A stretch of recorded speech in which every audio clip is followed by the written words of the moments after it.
მოგესალმებით კიდევ ერთხელ ეთერში გადაცემა პოლიტიკური სივრცე სტუდიაში მუშაობს ჟურნალისტი მერაბ მეტრეველი.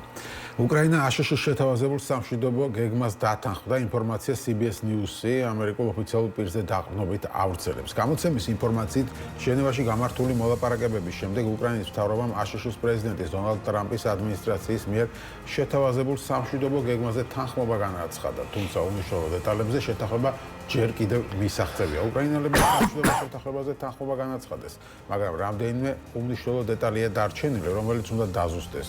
თუმცა ისინი სამშვიდობო შეთანხმებას დათანხმება განაცხადა ამერიკელმა მაღალ ჩინოსანმა. ასევე გამოცემის ცნობით, დღეს აშშ-ს არმიის მდივანი დენ დრისკოლი აბუ-დაბიში რუსეთისა და უკრაინის წარმომადგენლებს შეხვდა. დივანი დრისკოლი ოპტიმისტურად არის განწყობილი. იმედია რუსებისგან პასუხს მალე მივიღებთ. გამოცხადა გამოცემას ამერიკელმა ოფიციალურმა პირმა. ამ ინფორმაციას მალევე გამოეხმაურენ თეთრ სახლში. არის რამდენიმე დელიკატური, მაგრამ არა გადაულახავი დეტალი, რომელიც მოსაგვარებელია და შემდგომ საუბრებს მოითხოვს უკრაინის, რუსეთისა და აშშ-ს შორის. ამის შესახებ აშშ-ს პრესპიკერი კაროლინ ლევიტი, თესახლის პრესპიკერი კაროლინ ლევიტი სოციალურ ქსელში წერს.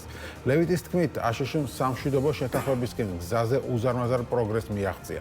ბოლო კვირის განმავლობაში შეერთებულმა შტატებმა სამშვიდობო შეთანხმებისკენ გზაზე უზარმაზარ პროგრესს მიაღწია უკრაინისა და რუსეთის მოლაპარაკებების მაგიდასთან დასხდობით. არის რამდენიმე დელიკატური, მაგრამ არა გადაულახავი დეტალი, რომელიც მოსაგვარებელია და შემდგომ საუბრებს მოითხოვს უკრაინის, რუსეთსა და შეერთებულ შტატებს შორისო წერს ლევიტი. ჩვენი გადაცემის პირველი ნაწილის თემა სწორედ უკრაინის სამშვიდობო გეგმა იქნება, რა ხდება და როგორ შეიძლება განვითარდეს მოვლენები, რამდენად ეს არის სამშვიდობო გეგმა თუ კაპიტულაცია, ამ თემაზე ვისაუბრებთ. დღეს ვახტანგ კაბანაძე, გენერალ-მაიორი გიორგი შაიშმელაშვილი, უსაფრთხოებისა და კონფლიქტების საკითხების მკვლევარი, ირაკლი მელაშვილი, პოლიტიკის ანალიტიკოსი იქნებიან ჩვენი სტუმრები. გამარჯობათ, მოგესალმებით. მადლობა დიდი გადაცემაში მონაწილეობისთვის და ბატონო ვახტანგ, თქვენგან დავიწყებ ზოგადად ყველა მოლაპარაკება ალბათ დამოკიდებულია ფრონტზე არსებული ვითარება, ხო ვის რამდენად მომგებიან მდგომარეობაში აყენებს. როცა ვსაუბრობთ მოლაპარაკებაზე ომის დასრულების შესახებ. მოკლედ რომ შევაფასოთ ფრონტზე არსებული მდგომარეობა და შემდეგ უკვე პოლიტიკურ საკითხებზეც. კიდევ ერთხელ მოგესალმებით, მიესალმებით თქვენ მაყურებელს, მოგესალმებით ჩვენ ჩემ კოლეგებს. ზოგადად რო ავიღოთ უკრაინის ომის თეატრი, გამოყვოთ იქ დასავლეთი უკრაინისთვის, აღმოსავლეთი, რუსეთის დასავლეთის საოპერაციო თეატრი. ძირითადად არის იქ სამი ძირითად მიმართულება, კრიტიკული მიმართულება. თუ დავიწყებთ ჩრდილოეთი და სამხრეთისკენ დავიწყებთ, ეს არის კუპიანსკის მიმართულება, სადაც დიდი ზარზეებით გერასიმოვმა რამდენიმე დღის წინ კიდე მე რამდენჯერ უკვე მოახსენდა პუტინს აღებული არის ეს ქალაქი. ჯერ პუტინი თუ ასე პატიჟებდა ჟურნალისტებს, რომ ალყაში მოტყმული უკრაინელების 58 ბატალიონის სანახავად. შემდეგ ეს 58 რაღაც ბოლო შეხვედრისას 18 ბატალიონამდე ჩამოვიდა. ნებისმიერ შემთხვევაში მიმდინარე ბრძოლები, გარკვეული ინიციატივა რუსებს გააჩნიათ. ხდება წინ წაწევა, მაგრამ აქ არის გასათვალისწინებელი ის ფაქტი, რომ თვითონ კუპიანსკი არის ქალაქი, რომელსაც მდინარე ოსკოლი ყოფს შუაზე. აქ საუბარია მხოლოდ მის მარცხენა სანაპიროზე მიმდინარე ბრძოლებზე, ვინაიდან მის მარჯვენა ნაპირზე, მდინარის მარჯვენა ნაპირზე, ქალაქის მარჯვენა ნაპირი უკრაინელებს თლიან კონტროლს ექვემდებარება. აი მარცხენა ნაპირზე რუსებს აქვს წარმატება, შესრულები არიან ნახევარზე მეტი ცენტრის გავლილი აქვს რუსებს. და მიმდინარე ბრძოლები, თუმცა ბოლო პერიოდში უკრაინელებმა შეძლეს გარკვეულწილად შეეფერხებინათ რუსები. აქ წინაპირობა იყო რუსებს აი ბოლო დღეების წარმატების ის ნისლიანი დღეები, რომელიც დაემთხვა რაღაც საშუალება მისცა რუსებს, რომ აი დრონებისთვის ფარულად გადაეადგილებინათ ის 2-3 კაციანი ჯგუფები, განეხორციელებინათ შეღწევა და გამაგრება.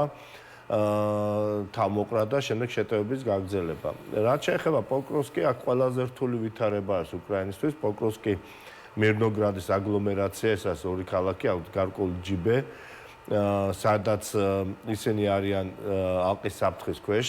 დღესდღეობით ბოლო მონაცემებით უკვე თითქმის 1 კილომეტრამდეა შევიწროებული ალყის ყელი. ალბათ უნდა მიიღოს უკრაინამ გადაწყვეტილება, გაიყვანოს ჯარები, ან დატოვოს და მაშინ მიიღოს გადაწყვეტილება, რომ ჯარებმა იომონ ალყაში ალყის საფრთხე არის ხო? ალყის რეალური საფრთხე არის ალყის და რაც უფრო დრო გადის, მით უფრო რთულდება ალყიდან გამოსვლის ოპერაციის განხორციელება, ზოგადად ძალიან რთული ოპერაციაა. თუმცა ვერ იტყვი რომ აღებულ ესე იგი სრულ კონტროლს ექვემდებარება რუსების. კუპიანსკში არის რკინიგზის ხაზი, რომლის კონტროლს ცდილობენ რუსები, უკრაინელები არ აძლევენ ამის საშუალებას. საკმაოდ ფართო ნაცრისფერი ზონა, ეგრეთ წოდებული ნაცრისფერი ზონა არის. პოკროვსკზე აყოთ ხო? პოკროვსკზე, დიახ. საკმაოდ ფართო ნაცრისფერი ზონა არის, სადაც უკრაინელები აღწევენ, შედიან რუსების განლაგებებში, არ არის აქ მკვეთრად გამოხატული ხაზი, დაპირისპირების ხაზი. შემაშია, ქალაქში ბრძოლა არის თავისი დამახასიათებელი თვისებებით. აქ ძირითადად მაინც ხდება ქაოტური შეტაკებები, ოსამკაციანი ჯგუფების, ეგრეთ წოდებული ახლო მეოთხედის მანძილზე, ანუ ახლო ბრძოლები მიმდინარეობს ოთახიდან ოთახში, სახლიდან სახლში და ასე შემდეგ. და მესამე მიმართულება, ეს არის გულიაიპოლის მიმართულება, ეს უკვე ზაპოროჟიეს რაიონია, რომელიც აქტიური გახდა ბოლო პერიოდში, აქამდე მიძინებული იყო, ყოველ შემთხვევაში რუსების აქტივობა აქ არ შეიმჩნეოდა. ახალი ტოკმაკის მიმართულებაზე რუსებმა დაიწყეს ისევ გააქტიურდნენ. ბოლო მონაცემები თითქოს და ისე იგი ჩრდილო კორეელი დანაყოფები შევიდნენ აი ამ მიმართულებაზე. მე მაინც ვთვლი რომ ეს მიმართულება რუსებს სჭირდებათ რომ გააძლიერონ და მიიღონ შექმნა გარკვეული პლაცდარმი, რომელსაც გამოიყენებენ უკვე ზაფხულის კამპანიისთვის. ამჟამად ცდილობენ ისინი რომ ყოფილ კახოვკის წყალსაცავს შემოუარონ ჩრდილო მიმართულებიდან და ეს ჩრდილო მიმართულებიდან ახლა ის დაცლილია წყალსაცავი დაცლილია და ეს დაჭაობებული ტერიტორია და არის მდინარე გადის, მას იქ ვერ გადავლეთ. უნდა შემოუარონ მაშინ ჩრდილო და აღმოსავლეთი მიმართულება. და ესეთ ვითარება ვერ იტყვი რომ დიდი წარმატება აქვს რუსებს, მაინც გადასულები არიან რუსები, მაინც ერთადად გამეგზავნა და დავასრულებ ერთი ფრაზით. გადასულები არიან მაინც სამოქალაქო ობიექტებზე დარტყმებზე აქტიურად ახორციელებენ ამ დარტყმებს რუსები. შესაბამისი მსხვერპლით, რაც არის სუფთა ფსიქოლოგიური ტერორი მოსახლეობაზე. ყოველას რამდენიმე ბავშვი დაიღუპა, ხო? დიახ, მანამდე იმაში ტერნოპოლში 32 კაცი დაიღუპა და ასე შემდეგ და მაგრამ უკრაინელებიც არჩებიან იმაში ვალში და თუმცა უკრაინელები სტრატეგიულ ობიექტებს უტყამენ. ეხლა ბოლო დიდი მნიშვნელოვანი დარტყმები განახორციელეს დრონებით რუსეთის სამხრეთ რაიონებში. და საკმაოდ დააბნელეს ზოგიერთი ქალაქი რუსების. ასე რომ არც რუსების არ ულხინთ ამ ომში, თუმცა გარკვეული ზოგადად ოპერატიული შეიძლება ითქვას ოპერატიული ინიციატივა ჯერ კიდევ მათ მხარესაა. კი ბატონო, და ის რომ თქვათ მოლაპარაკებები ამ ფონზე იწყება, ეს ნიშნავს რუსეთისთვის უპირატესობას, რადგან თქვათ ფრონტზე ისინი ამ ეტაპზე თითქოს უფრო ყოჩაღად გრძნობენ თავს და წინ მიიწევენ. ვერ იტყვი, ეხლა ის რასაც ახსენებენ პუტინს და რასაც პუტინი ახსენებს შემდგომ ტრამპს, ეს არ შეესაბამება სინამდვილეს, ეხლა შესაბამისი ინფორმაცია რა თქმა უნდა ამერიკელებსაც გააჩნიათ. არ არის ის ტემპი, არ არის ის წინსვლა ისეთი რომ ეს იყოს რაღაც მნიშვნელოვანი კოზირი, როგორც ტრამპს უყვარს თქმა, კოზირი იყოს რუსების ხელში. არ არის ესეთ ვითარება. გარღვევას ვერ ახერხებენ და ეს ნელ-ნელა წინ წაწევა დიდი მსხვერპლის ფასად ნიშნავს იმას, რომ უკრაინელები ახერხებენ შემდგომი ზღუდის გაკეთებას, შემდგომი თავდაცვითი ზღუდის მოწყობას უკვე და ესეთი წინსვლა არ იძლევა იმ ეფექტს, რასაც იმ ოპერატიულ წარმატებას, რასაც ელოდება რუსეთი და რაც შეიძლება გამოყენებული იქნას უშუალოდ მოლაპარაკებების დროს. კი ბატონო, ირაკლი, თქვენ რას ფიქრობთ, რა ვითარება შედგეს უკრაინა? შეიძლება უწოდოთ ძიმე ვითარება არის. პირველ რიგში ერთი ფრონტის ხაზზე არსებული ვითარება და მეორე მოლაპარაკებების ხაზზე არსებული ვითარება. უკრაინა ძიმე ვითარებაში არის 2014 წლიდან ღიად, როდესაც აგრესია დაიწყო, რა თქმა უნდა 2014. აი ახლა ბოლო დროს გამოსული. ეს ვითარება, რა თქმა უნდა, მძიმეა. მთავარი პრობლემა უკრაინის მაინც რჩება ერთი წყვილ საბრძოლო მოქმედებები და მეორე წყვილში ძალიან დიდი დონე კორუფციის. და ის რომ უკრაინას დღეს სერიოზული პრობლემები აქვს, მაგალითად არმიის კომპლექტაციის კუთხით და ოქტომბერი იყო, რამდენადაც თავად უკრაინელები წერენ ამ ოქტომბერში ყველა დიდი მაჩვენებელი დეზერტირობის. ქვეყანაში სადაც ადამიანები თავს წირავენ ათასობით ადამიანი და ამ დროს მთავრობასთან დაახლოებული ადამიანები, ხელისუფლებასთან დაახლოებული ადამიანები მილიონობით ფულს აკეთებენ, მათ შორის იმაზეც, რომ დამცავი ნაგებობები არ ააშენეს ენერგეტიკული ობიექტებისათვის, იქ რა თქმა უნდა ყველაფერი წესრიგში არ არის. არ ვიცი სპეციალურად დაემთხვა ეს ენერგოატომის სკანდალი ამ შეთავაზება, რომელიც ზეწოლა ყოფილიყო ზელენსკიზე, ფაქტია რომ ზელენსკის ეხლა შიგნითაც მორყეული აქვს ამ სკანდალის გამო პოზიციები და მისი უახლოესი მეგობარი არის ხო ამ მიზიდში, რომელიც გააქციო, რომელთანაც ერთადაც ჰქონდა ის კვარტალი 95 გაკეთებული, რითაც ზელენსკიმ გაითქვა სახელი და მოვიდა მერე ხელისუფლებაში, იქ პოპულარული პოპულარობით. ის ძალიან საერთოდ გააქცია ჯერ პოლონეთში და ახლა აღმოჩნდა ისრაელში. ანუ თავისითაც არ გაქცეულა. ხელი შეუწყვეს ამაზე. ყოველ შემთხვევაში, მოდი ასე ვთქვათ, ხელი არ შეუშალეს. უკრაინაში არ არის ავიაცია, სამოქალაქო ავიაცია არ მუშაობს, ამან გადაკვეთა მთელი უკრაინა და გავიდა მანქანით უნდა წახვიდე, ანუ მატარებით, მაგრამ მოეჭვმა რომ მანქანით იყო ეს ყველაფერი. და ეს ყველაფერი ართულებს, რა თქმა უნდა, უკრაინის მდგომარეობას. დასავლეთში ის პოლიტიკოსები, რომლებიც ისეაც სკეპტიკურად იყვნენ ზელენსკის მიმართ განწყობილი, რა თქმა უნდა, ამას ყველაფერს გამოიყენებენ. რა თქმა უნდა, ამას გამოიყენებენ რუსებიც, ხო? ძალიან უცნაური რამე მოხდა, ხო? აი 28 პუნქტიან შეთანხმებაზე, რომელზეც უკრაინამ არ მოაწერა ხელი, ამაზე კაფეოდ უნდა ვთქვათ, ხო? უკრაინამ არ მოაწერა 28 პუნქტიან შეთანხმებას ხელი მოხდა. ახლა როდესაც საუბარია რომ დათანხმდა ამერიკას, ეს არის უკვე მოდიფიცირებული. არა, დათანხმდა 19 პუნქტიანი ახალი გეგმა გაკეთა, რომელიც ნაწილი იქიდან არის წინადადებების, ნაწილი ევროპელების, ნაწილი უკრაინელებმა ჩაასწორეს. იყო ერთ საინტერესო რამ და სხვადასხვა რუსმა ეკონომისტებმა, რომელიც საკმაოდ კარგად არიან ინფორმირებული, გაავრცელეს ეს ინფორმაცია გუშინ საღამოს, რომ სინამდვილეში მთავარი შეთავაზება რუსების ამ დოკუმენტში ამერიკელებისათვის იყო ის, რომ ის 200 მილიარდიანი ფონდი, რომელიც უნდა გაკეთებულიყო ერთის მხრივ უკრაინის აღსადგენად და მეორე მხრივ ეს უნდა ყოფილიყო რუსულ-ამერიკული საინვესტიციო ფონდი, მათ შესთავაზეს ამერიკელებს, რომ 50% მოგება ამ ფონდიდან დარჩენილი იყო, ხოლო პრინციპში ტრამპის ოჯახს თამაში შესთავაზეს ის, რომ ამ ფონდის ხელმძღვანელი, ისევე როგორც მეორე აღდგენის ფონდის ხელმძღვანელი, უკრაინის აღდგენის ფონდის ხელმძღვანელი ყოფილიყო ჯერალდ კუშნერი. ეხლა სოფლიოში მე არ ვიცი, რამდენი შეიძლება იყოს 200 მილიარდიანი ფონდი, ძალიან დიდია, ძალიან დიდი ფულია.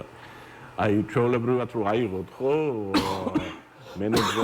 მენეჯმენტის ხელფასი არის როგორც წესი 10%-ია. წარმოიდგინე 200 მილიარდის 10% რათა.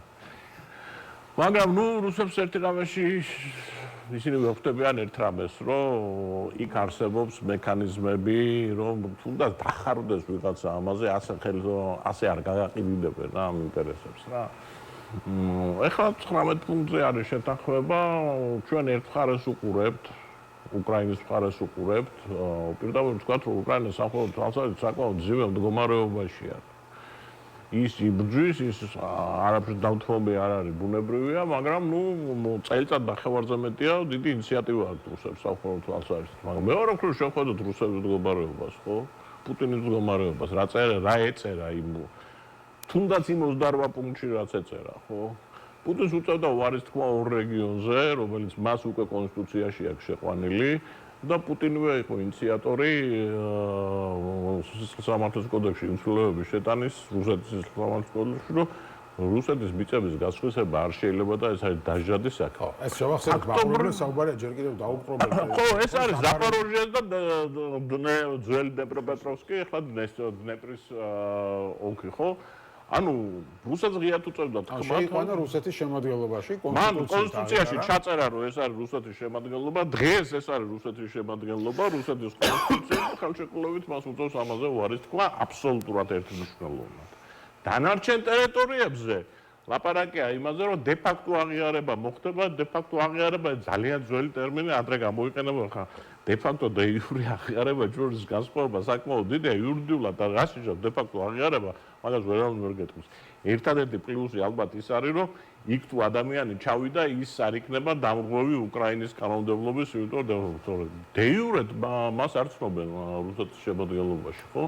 ანუ მეორე მხრივ აქეთ რო უყურებ და რა თქმა რუსეთს ბოდიშით, მაგრამ ამ შესაძლებლობით ფაქტიურად ატიტულებს პუტინი, იმიტომ რომ რუსეთის ერთადერთი აქტივი, რომელიც მას შეუძლია გამოიყენოს, ეს არის ის ფული, რომელიც დასავლეთის ბანკებში იყო გაყიდული და დასავლეთის ფასიან კახალდებში იყო ჩადებული. რუსეთი ფაქტობრივად თანხმდება, რომ მთელი კაპიტალი რაც აქვს, ეს კაპიტალი გადადის ამერიკელების მართვის ქვეშ, როგორ სუვერენიტეტის დაცვა არის რუსული და როგორი მუხლებიდან წამოდგომა. ხოლო მაგ კაპიტალის ერთადერთი ხელი არ ჩაქნეული და ფიქრობს სულ არაფერს ჯობია. არა, ხო, მაგრამ შენ ხო იურიდიულად აღიარებ, რომ ეს კაპიტალი, ამ კაპიტალის გამკარგმელი ხდება ამერიკული მხარე. შენ ხო რუსული მხრიდან შეხედა, რომ სუვერენიტეტზე მელაპარაკები ხო. ანუ ეს კაცი მზად არის, რომ ოღონდ რაღაცით შეფუთოს უკრაინაში, ოღონდ ისეთ რამეს მიაღწიოს, რომ ბოდიში და მითხო ჩახტილი დატოვებს თელ რუსეთს. იმიტომ რომ ეს მართლა უკანასკნელი ფულია. ყველა ფონდი დაჭერული საშინელი დეფიციტია ბიუჯეტის. ეს ერთი არის ცენტრალური ბიუჯეტი, მეორე არის რეგიონებში რა ხდება, იმიტომ რომ რეგიონალური ბიუჯეტების დეფიციტი 800 მილიარდს გადააჭარბა უკვე და უბრალოდ ქალაქების განათების და დაგვის ფული აღარ არის ბევრ ქალაქებში. ამას ოფიციალურად ოპოზიციური კი არა, თავად აი ეს Z პროპაგანდისტები და რუსი ეკონომისტები წერენ პროხელისუფლებას. ასეთ ვითარებაში ფაქტურად ეს ხდება და რას იღებს საერთოდ არანაირი ლაპარაკი არ არის რომ მთლიანად მოიხსნება სანქციები მოიხსნება ეტაპობრივად იმის გამო და ევროპამ პირდაპირ განაცხადა რომ არანაირი სანქციების მოხდას არ არის ყველაზე მეტად მიშლის მაგ იმაში ნერვებს რომ აი დაბრუნდეს ჯერ 8-ში და რაღაცა სანქციები მოიხსნა და ანუ ამდენი დანაშაული ჩაიდინა გავიგე ამდენი ადამიანი მოკლა და ვითომც არაფერი არ მოხდა შეიძლება მოგუშალოს ნერვები მაგრამ ჩავხედოთ შიგნით რა წერია ეტაპობრივად მოიხსნება სანქციები, რომელი მოიხსნება, რომ და ევროპელები კი მათთვის თავარი რა იყო, ხო რუსეთს ამ დააქცია ეკონომიკურად. რომ ევროპა ვარი თქვა, ბუნებრივი აი ეს ყიდვაზე, ეს იყო თურქების თავარი. და ევროპას დღეს კანონი ევროკავშირი კანონს გამოსცემს იმას, რომ 2028 წლიდან იგრძალება რუსული გაზის შესყიდვა ევროკავშირში. ანუ შენ რაც სანქციები უნდა ის კანონი არის და ახლა ვერავინ ვერ მოსთხოვს ევროპას რომ ტრამპმა და უკრაინამ და პუტინმა რაღაცას მოაწერეს ხელი და შენი კანონმდებლობა შეცვალა.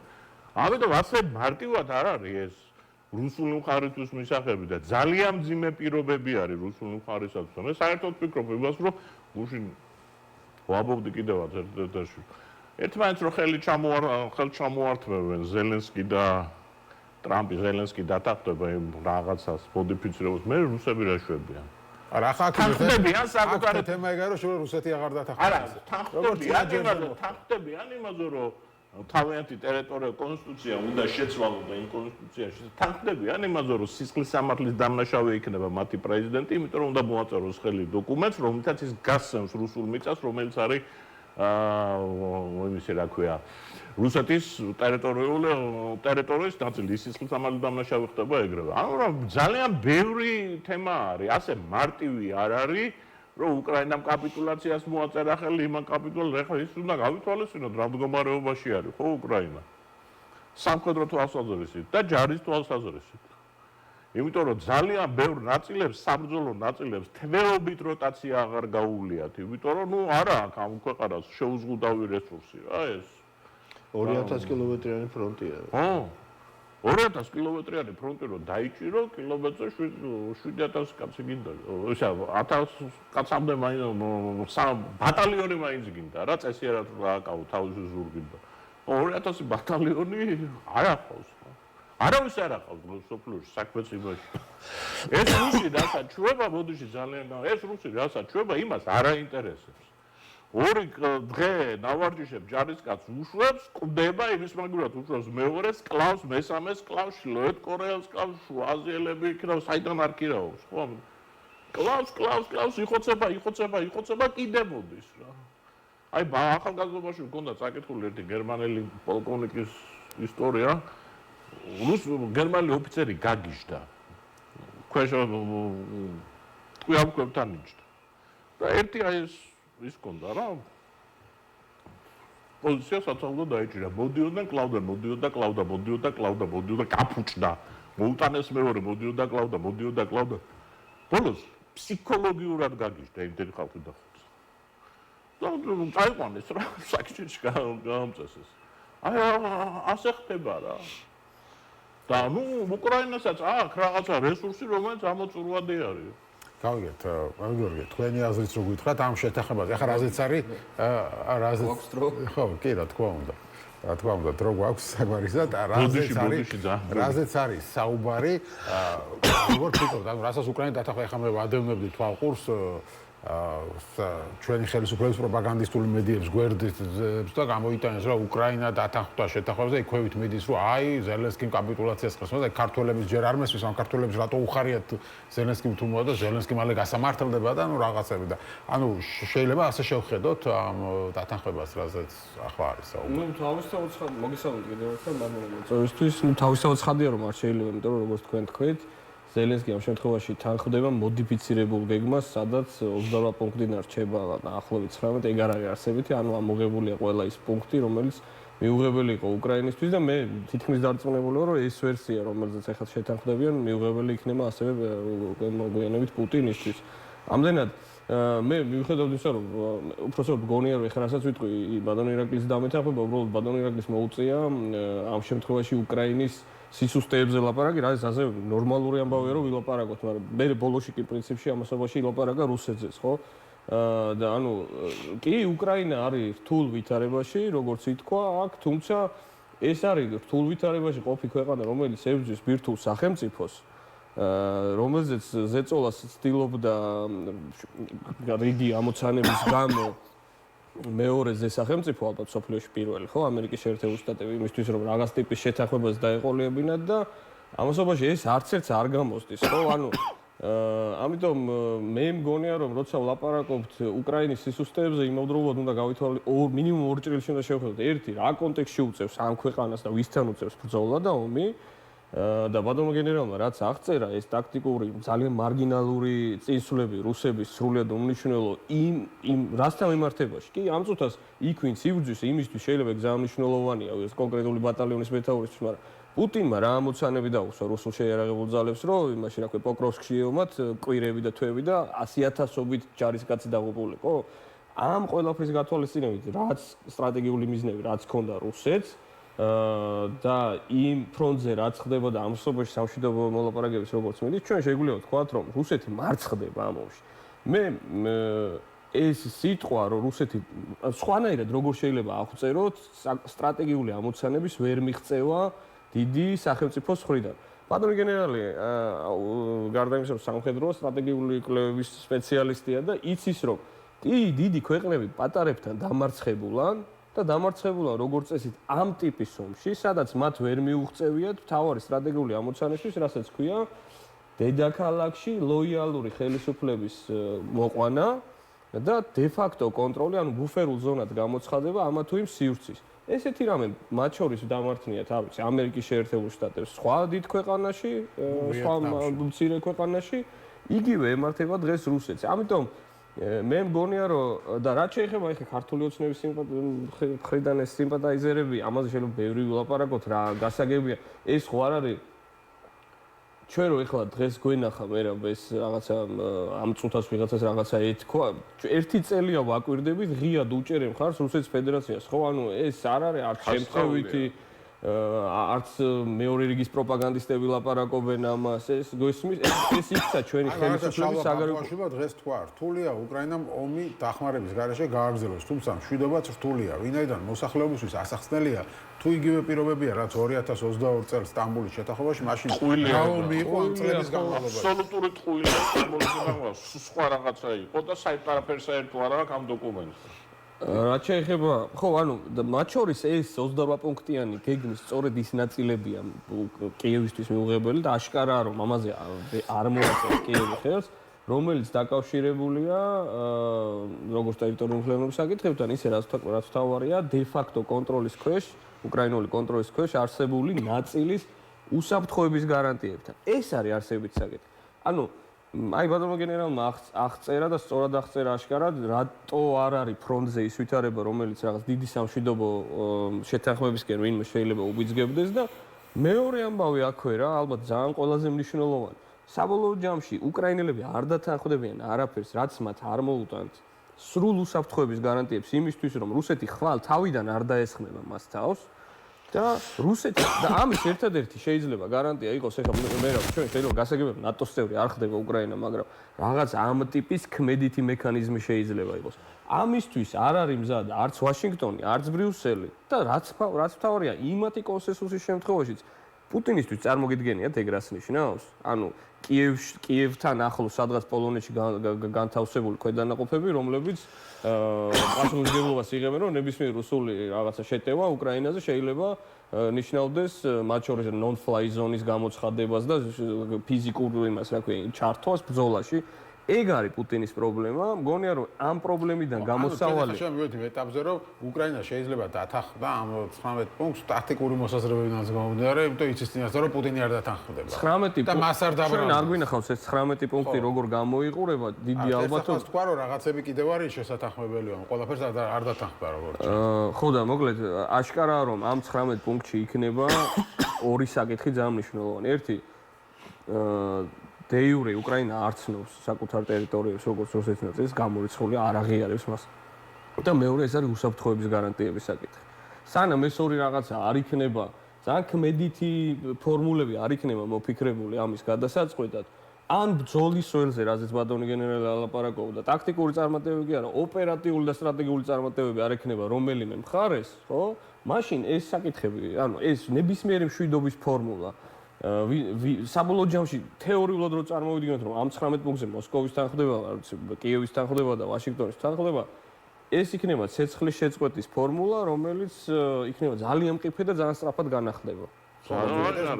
მით უმეტეს თუ ხა დე ფაქტო აღიარებს ერთმანეთის მუტაცებულ ტერიტორიაზე. აი ზავისთვის ალბათ ვითარება მათ შორის ფრონტზეც, ხო? აი გამოფიტვის გათვალისწინებით, რაზეც ბატონმა ირაკლიმ ცილაპარაკა ბატონმა გენერალმას ორივე მხარეს. ზავისთვის შეიძლება ორივე მხარე წამოიყვანო, თუმცა მე ამასაც აქვს ხო გესმით რა მომენტები, იმიტომ რომ ზავის გამოცდილება უკრაინელებს უკვე აქვთ და ამის შემდეგ მიიღეს გაცილებით დებატსობაში უკნეს. კი, ანუ ამის შემდეგ ეს ამ გამოცდილების გათვალისწინებით ნებისმიერ ასეთ რაღაცაზე წასულ ზელენსკის მხრიდან, მათ შორის სამხედრო ისტებლიშმენტში ძალიან დიდ უკმაყოფილებას გამოიწვევს და ასე შემდეგ და ასე შემდეგ. დებატსებში 2014-ში შეთანხმებული იყო გაყვანა რუსეთს უკრაინელების ჯარებს და ჩახოცეს. წვანის ზონაში და ანუ შეთანხმების ზონაში. ვითომ გაუხსნეს დერეფანი, გადიოდნენ და გასულო რომ ყველაზე მოუმზადებელი ხარ, როდესაც გადიხარ უკვე ხო არ ახარ. აი ხა უკრაინელებს ვიხსენებთ უბრალოდ თორე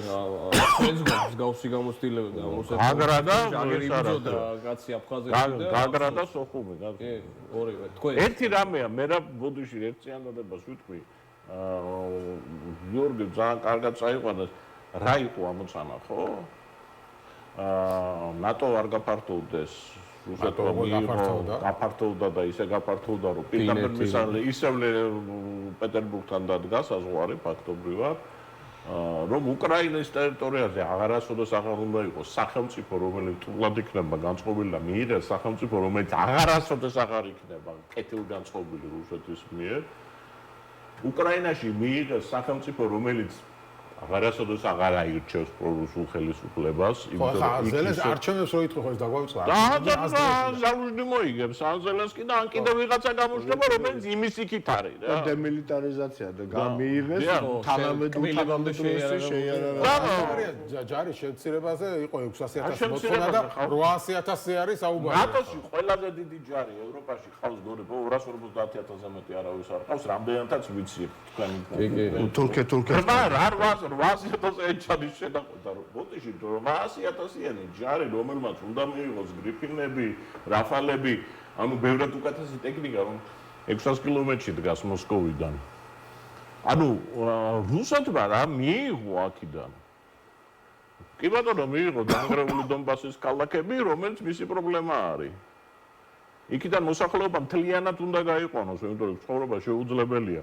ყველაფერს დავიგანებე, იქ იმდენი აუფეთქებელი ბომბი და იმდენი მასალა არის, იმას რა განაღმავს. მიიღო გადამწვარი გადაბუგური ტერიტორია რეალობად და მიიღო სერიოზული, ყველა დიდი სახელმწიფო, პრული სახელმწიფო მიიღო ევროპაში. თან იძულებული ეს გადაბურგული ტერიტორია აკონტროლოს და გაყავდეს და დაცვა ყავდეს და ასე შემდეგ. ჯარი უნდა ყავდეს ფაქტიურად, გესმით რომ 1200 კილომეტრზე მან უნდა ააშენოს დამცავი ზღუდეები. ეხლა ეს ჯარი სადღაც უნდა იმ ნანგრევებში ყوار ამყოფებს, ახლა კი ამყოფებს იმ ნანგრევებში და შენ როგორ გინდა 1200 აი ამოდენა ხაზზე თელი ფაქტობრივად რაც სამხედრო ქალაქებია და დენაციფიკაცია, დემილიტარიზაცია ამ შეთანხმებით არ სრულდება, ხო? ალბათ რამე და კითხოთ. ამერიკა რითი ახდენს ეწოლას უკრაინაზე, რომ რაღაც შევწყვეტ ახლა სადაზვრო ინფორმაცია ასე შემდეგ. და ევროპელებს რამდენად აქვს საშუალება, რომ ჩაუნაცვლონ ეს დახმარება. გასაგებია ბოლომდე არა, მაგრამ თუ არ შედგა ეს შეთანხმება, მე მაგალითად სკეპტიკურად ვარ გავწობილო შედგება ეს შეთანხმება, საერთოდ და ალბათ ომი გაგრძელდება. ნახოთ რა როგორ მოხდება, მაგრამ მე რა ხდება თუ ამერიკა ასე ვთქვათ შეასრულოს თავს დანაკარგებს. ამერიკას აღნიშნული თუ ახლა მარტის თვეში ქონდა, რომელსაც აბსოლუტურად შეუწყვეტა ყველაფერი უკრაინას ამ პერიოდში და არ ჩამოშლილა უკრაინა.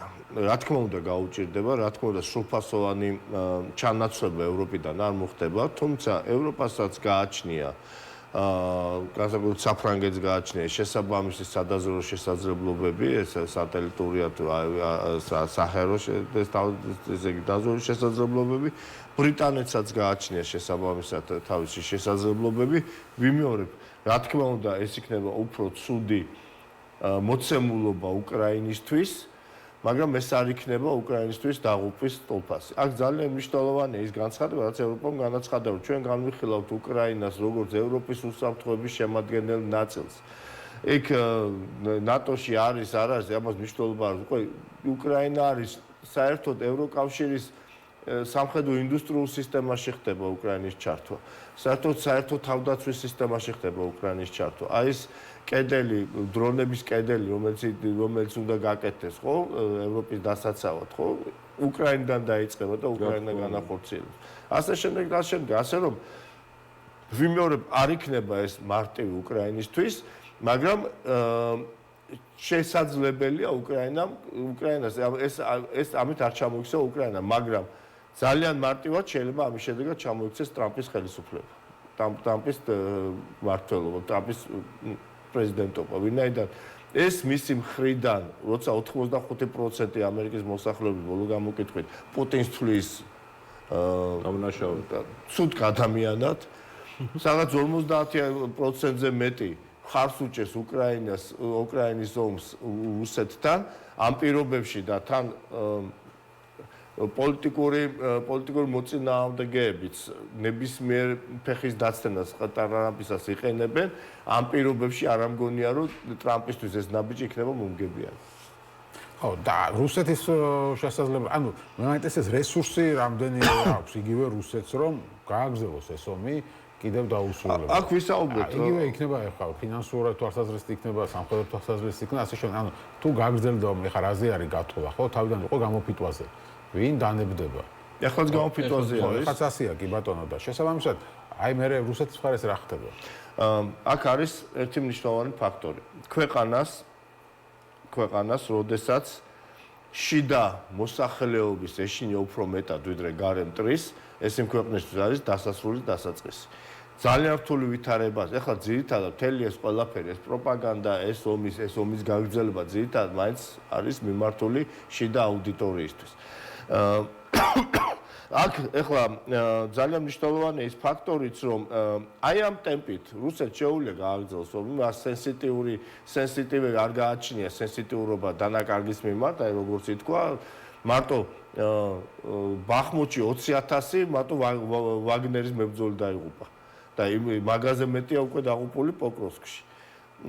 და აი ესეთი დანაკარგის მიმართ, როცა სენსიტიურობა არ აქვს, ის უშვებს აი მოსახლეობას, მაგრამ ვერ ახორციელებს მობილიზაციას, ვინაიდან ის მობილიზაცია გამოაცხადა პირველი წარუმატებლობის შემდეგ, მნიშვნელოვანი დაძაბულობა შეიქმნა ქვეყნის შიგნით. შესაბამისად, მას შეუძლია ესეთი ტემპით, აი ესეთი წვალებით გააგრძელოს ეს დაპირისპირება, აი ამ მასშტაბით, აი ამ სიჩქარით, აი ამ ხარჯებით, მას შეუძლია გააგრძელოს ეს დაპირისპირება. თუმცა კვლავ ვიმეორებ, საბჭოთა კავშირი, რუსეთი კი არა, საბჭოთა კავშირმა ვერ გაუძლო შეიარაღებაში შეჯიბრს დასავლეთთან ცივი ომის პერიოდში და საბჭოთა კავშირი რუსეთს ბევრს ეშლება და ადარებს დასავლეთში განსაკუთრებით საბჭოთა კავშირს ადარებს რუსეთს, რომელიც აბსოლუტურად არ არის საბჭოთა კავშირი, გამოკლებული რესპუბლიკების გარდა მთელი აღმოსავლეთ ევროპაც გამოაკელით მასში შესაძლებლობები და ასე შემდეგ. ასე რომ ვიმეორებ, რომ აქ სწორედ ითქვა, რომ არ ულხინს რუსეთის შესაძლებლობებით შეზღუდულია. აი ეს ნავთობთან დაკავშირებული პრობლემები. აი ის რომ უკვე რუსეთის ტერიტორიაზე ხდება დარტყმები, ომი გადატანილია რუსეთის ტერიტორიაზე და ასე შემდეგ, ეს რა თქმა უნდა რუსეთის სასარგებლოდ არ მეტყოლებდა ტექნოლოგიურად, ტექნიკურად, რომ ევროპას ვერ შეედრება რუსეთი, ხო? ამაზე ორი აზრი არ არსებობს. და ევროპა არ დაგავიწყეთ, რომ 500 მილიონია და რუსეთი 155 მილიონი. შეიძლება ამაზე გავაკეთოთ ბატონ გენერლის ნახავს. ეს ბოლოდან დავიწყებთ. ერთი რუსების მიერ მოგებული ყველა დიდი ომი, თუ ნახავთ ევროპულ კოალიციასთან ერთად არის მოგებული, სადაც ბილად რომ ვთქვა, უმნიშვნელო როლი არ ქონია მათ შორის იმ ევროპულ ტექნოლოგიებს, ხო? ჩემი აზრით საქართველოში მათ შორის აი ვთქვათ ოცნების სიმპათაიზერ ექსპერტებსაც და არა მხოლოდ რა არსებობს ერთი მცდარი დაშევა იმის თაობაზე რომ იმის გამო რომ რუსები აი როგორც ბატონმა გენერალმა თქვა მზად არიან რისკი აიღონ ხო ანუ მათთვის არ არის მნიშვნელოვანი ეს დანაკარგები ირაკლი მანამდე მაგალითი მოიყვანა ეს რაღაცნაირად რუსული კულტურის ნაწილად იქცა ეს აღმოჩნდა ქვეყანა რომელიც ნაპოლეონი ისე დაამარცხა რომ დედაქალაქი დააწევინა ხო ანუ ძალიან რთული წარმოსადგენია ესე თუ არაფერი არ აქვს პარიზი დაუწყოში იმიტომ რომ ეს მნიშვნელოვანი ამბავი ევროპელისთვის ეს გაუგებარია თუ არაფერი არ გაგდასაცავი მაშინ გასაგებია ადვილია დანაკარგის რაოდენობა საამაყოა უკაცრავად ჩავერთო საამაყოა იმის მაგურად რომ აი თქვა პირიქით დაკლებდა ამ ვითარებაში მე მგონი გვეშლება ეს მომენტი რომ კი დასავლეთი გაცილებით უფრო რისკის მიმართ მიუღებლობა აქვს მაღალი ამიტომაც ჭირს პოლიტიკური კონსენსუსი და ასე შემდეგ და ასე შემდეგ მაგრამ მე არ მიდეხე ეს სიტყვა ვიხმარო და მე პროპაგანდისტებმა გამოიყენონ თავის შესაძლებლად, მაგრამ დასავლური სტრატეგიული კულტურისთვის და არსებობს ეგეთი კონცეფტი რა, რომელიც რაღაც თავისი მახასიათებლები აქვს.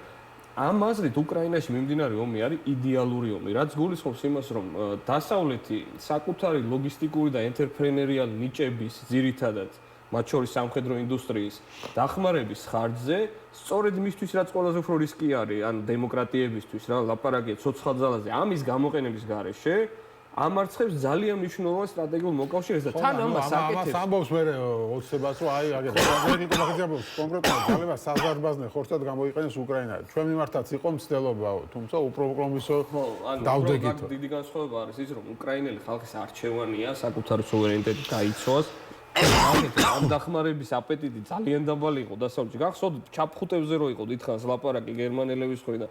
როც ვინც იბძვის მე იმას ეხმარებიან. ანუ ორი რაღაცა გავიწყდება. ერთი ის რომ დასავლეთისთვის, აი ბატონო გენერალმა იგაც აღნიშნა, მათ შორის ტრამპისთვის რა ძალიან რთული იქნება ამ ომში ასე ზურგი დადგომა და მეორე გეოგრაფიულად ეს ხდება ევროპის ტერიტორიაზე. ეს არ არის სადღაც მიყრუებული სივრცე, რომელიც შეეძლო რუსეთს ევროპის უსაფრთხოების საკითხები წყდება. და ამ ევროპის უსაფრთხოების საკითხს ასე უბრალოდ იმის გამო რომ რუსი მზად არის რომ არ ვიცი გაწიოს ეს რა ქვია საკუთარი მსხვერპლი ამხელა და ნაკლებად არის მზად ამისთვის თქვა გერმანელი მოქალაქე ხო? ეგრე აღარ წყდება ეგ საკითხი, იმიტომ რომ გერმანელი ბიურგერი ჩვენი პრობლემა რა არის ქართველების გაიმოცნების მათ შორის.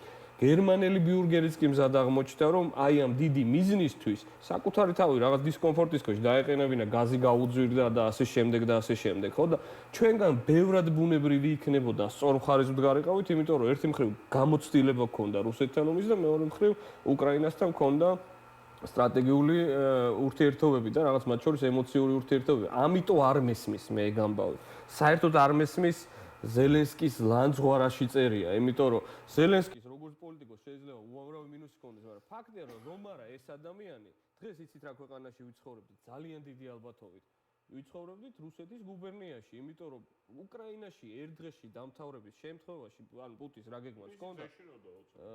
ოცნებასაც ეშინოდა და მე მგონი მსოფლიოს დანარჩენ ნაწილსაც მართლა ჰქონდა წარმოდგენა, რომ ეს შესაძლებელი იყო 3 დღე, ხო? ეგეთ შემთხვევაში მთელი პოსტსაბჭო და სივრცე ვიყავით აი ამ დიდი რაღაცა ახალი ნეოიმპერიული პროექტის ნაწილი. და ის ხალხი ჩვენი თავისუფლებისთვისაც იბრძვის, თუ ვინმეს თავისუფლებისთვის იბრძვის და არავინ არ გთხოვს ომში ჩართოს, თხოვეს სოლიდარობა. თავისთვის და მეორე რიგში მართლა ვარ ჩვენ, მე რომ თუ ვინმე ვარ ჩვენ, რუსეთმა რომ მოიგოს უკრაინაში რა ხდება, მე წარმოვიდგინოთ ჩვენ მიმართულებით. მე გეტყვი ერთ რაღაცა, ჯერ კიდევ 90-იან წლებში ახლა მე მქონდა ამაზე საუბარი რუსეთთან. აი კარაგანოვი ალბათ იცით ხო? აი მუშტები აქ ნაბრახუნები მაგიდაზე რა, ჩემთვის რა და მეთქი რა გინდათ. ბოდიში მაშინ რა პოზიცია ქონდა, მაშინაც სამხედრო ელცინთან არსებობდა ორი საბჭო, საგარეო ურთიერთობების და სამხედრო საკონსულტაციო ორივე წევრი იყო. ანუ ძალიან გავლენიანი იყო. მე პუტინთანაც ძალიან გავლენიანი იყო და ითვლებოდა რომ ეგ კურირებდა ელცინის მთავრობაში არალეგალურ ექსპორტს იარაღის აღმოსავლეთ აფრიკის და რაღაც ქვეყნებში, მაგრამ მაშინვე ითვლებოდა ძალიან გავლენიანი. მეთქი რა გინდათ მეთქი რა. თქვენ ვერ ხვდებითო თქვენი დამოუკიდებლობა სულ ფეხებზე კიდიაო. აი ბალტიისპირელებიო, ბალტიისპირელები გავიდა, ნუ არ მოგვეწონა, მაგრამ მის უკან რუსული ოლქებიო. თქვენ დამოუკიდებლობა საერთოდ არ მაინტერესებს. თქვენი უკრაინა და თქვენ ხართო ორიო საკვანძო წერტილი. იმიტომ თქვენს უკანო თქვენი დამოუკიდებლობითო სარგებლობს სომხეთი, აზერბაიჯანი და ხუთი შუა აზია. იმიტომ რომ თქვენ ხართ ერთადერთი დერეფანიო, რომლითაც ესენი უკავშირდებიან ევროპას და დასავლეთს. მაშინ ჩინეთი ესე არ იყო 90-იანების დასაწყისში და იქ რა იქნებოდა კიდე ჩინეთი არ განიხილებოდა დასავლეთის ნაწილად კომუნისტური სახელმწიფო იყო ტრანსფორმაცია ახალი დაწყებული. ამიტომ ნუ არ მოგცემთო რა საშუალება. მაშინ რაზე მეჭუბა იცი რომ არ მოგცემთ იმის საშუალება თუ გასოს თავიდან რა იყო ბაქო-ჯეიხანა ბაქოდან სუბსამ და ძველი პატარა მილი აღადგინეს. აი სიკანე მილი ორგემძლივს ავსებდა წელიწადში. იმაზე გამოაცხადა 14 ქვეყნის წარმომადგენლები ესრებო. იმაზე გამოაცხადა რომ არ გაგაკეთებინებთ რა, გავგვიჟდით. ასე არ გაგაკეთებინებთ. აი არ გაგაკეთებინებთ რა. იმიტომ რომ თქვენ ანგრევთო რუსეთის იმპერიას, თქვენ დაანგრიეთო ვერ ხვდებით. ბალტიისპირეთიო გადიოდაო, საქართველო არ აწერდაო ხელს 91 წელშიო. მე რა სხვება ჩვენ ხედავს და ბიჭო ესე თუ არა წერს, აბა ნავთი მემა, გაზი მემა გიზდა საქართველოსდობა მაშინ მოიცადესო. და თქვენი გამოისობითო ესენი გახდნენ დამოუკიდებლები დაინახეს რომ დერეფანი გაუკეთეთო თქვენ. და ამათი საერთოდ ახლა. და უკრაინა დამარცხებულიყო ამ ბრძოლაში. ჩვენ მართლა ვიყავით რიგში. არა, რო დაიწყო ომი. წინა დღეს პუტინის გამოსვლაში ორი ქვეყანა ახსენდა, უკრაინა და საქართველო. და ეგრე იყო მათ აი რაღაცები ხდებოდა ხო? რუსეთის სამხედრო დოქტრინა ყოველთვის იყო ჩემზე უკეთესი. იყო იმის აი ანგლოსაქსების იყო სრუტეების კონტროლი, რუსების იყო გადასასვლელი უღელტეხილების კონტროლი. სულ კონდათ რომ საქართველო აკონტროლებს ყველაზე მეტ უღელტეხილს კავკასიონზე. ერთხელ თქვენ შეიძლება გახსოვდეთ, ერთი პატარა სოფელი იყო კავკასიონზე, ფიჭვნარი იყო. დაგვიბომბეს და გამოყარეს. ვერ გაიგო. რატო და გადმოსასვლელი იყო. ანუ ეს მათი აზროვნებით ეს ქვეყანა რეალობაში არის ის, რომელიც ანგრევს არაძლევს მათ იმპერიის აღდგენის საშუალებას. დღეს ჩვენ გაგვიმართლა, ცოტა ისე თქვა, მაგრამ გაგვიმართლა რომ უკრაინას დაარტყეს. და უკრაინა მიიღო მთელი დარტყმა, რაც შეიძლება ჩვენ. და რო არ დანებდა უკრაინა. კი. რასაც ახლა კოცები ამბობ, რას მოუწოდებენ, ვერ მივხვდი ზელენსკი უნდა დანებებულიყო, თუ ომის გარეშე დანებებულიყო. უნდა ჩაუშვათ ერთი უკრაინელებს უნდა უთხრასო თქვენ გამოგიყენეს. აი იქიდან რითი გამოასწრებს მაგას ვანახეთ რა. ეს აქედან თბილისში კაბინეტებში ჯნომა და იქ ვიღაცა გამოიყენეს. მე უკრაინელებს მე ვიცნობდი მაგ დისიდენტებს და იმას. ვიცო 95 წელს რაღაცაზე მიმიწვიეს გუზარმაზარი ფილარმონის ოდენა დარბაზი რაღაცა ბიჭო შეძახელს იმაშვებია და ვერ მივხვდი რომ მოსკოვს ახსენებდნენ. დოსტრეჩი მასკვე ქონია და რატომ მეთქი რა დეპუტატები ირაკლიო გარდა დამიჯერა პროფესორები იყვნენ ნაწილი ომი იქნება უკრაინასა და რუსეთს შორის და თუ გიჟები ხართ რომ აი ვერ წარმომედგინა ეხლა უკრაინასა და რუსს შორის ტიპებთან და ნაციონალისტები არიან და 70%-მა უკრაინული არ იცოდა. ეს ვერ ვთქვი ახლა გულაიპოლი ახსენეთ. გულაიპოლი არის მახნოს სამშობლო. ერთმა კაცმა არ იცის უკრაინული. ერთხელ მიუახლოვდნენ იმისთანაც ღიაყარეს ქალიან ბავშვიან აუმობენ ამათ წინააღმდეგ გულაიპოლში. ესენი ვერ ხვდებიან რა გააკეთეს. ამათ რუსულებოვანი უკრაინისაგან შექმნეს უკრაინელი ნაციონალისტები, რომლებიც უფრო ვარესი ნაციონალისტები არიან ეხლა იმის გამო რომ რუსულებოვნები არიან, ვიდრე ის გალიციის უკრაინელები, რომლებიც ყოველთვის ისე. ეხლა ესენი ვარეს აკეთებენ, იმიტომ რომ ვარესად არიან. იმიტომ რომ აი ესაა, რა, რომ თურმე რუსულად რომ ლაპარაკობდი, თურმე დებილი ყოფილი ვარ და მართლა იმისთვის ყოფილა. ეს ყველაფერი მართლა იმისთვის დამიხურა სკოლები და ეს ესე მარტივად არ იყო იქაური გარუსი. ზაპოროჟიეს 91 წელს ზაპოროჟიეს რომ საქართველოს ოდენა ორი უკრაინული სკოლა იყო. ისის ნახევრადს არიან, დაჭერს ყველა რუსული იყო. გარუსები ყუბანი არის, ყუბანში ვიცხოვრობენ რუსები, აი დოკუმენტური ფილმები არის გადაღებული, უბრალოდ თაობას რო ეყავენ გეუბნებიან მიბილი უკრაინცამ. იქიდან გადმოასახა. ნუ არა, მის ზეჟელი ბილი უკრაინცამ, ნუ ნამ ზაპრიცილი და გავარი. ხალხს იჭერდნენ უკრაინული საუბრისთვის. ეხლა ამან ამოტრიალება დაიწყო ყველაფერი.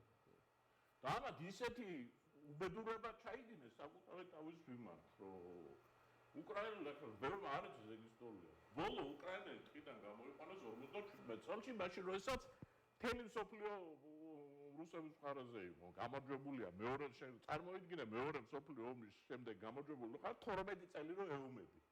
იარაღით ხელში. ერთეულები კი არა, ათასები ეომები.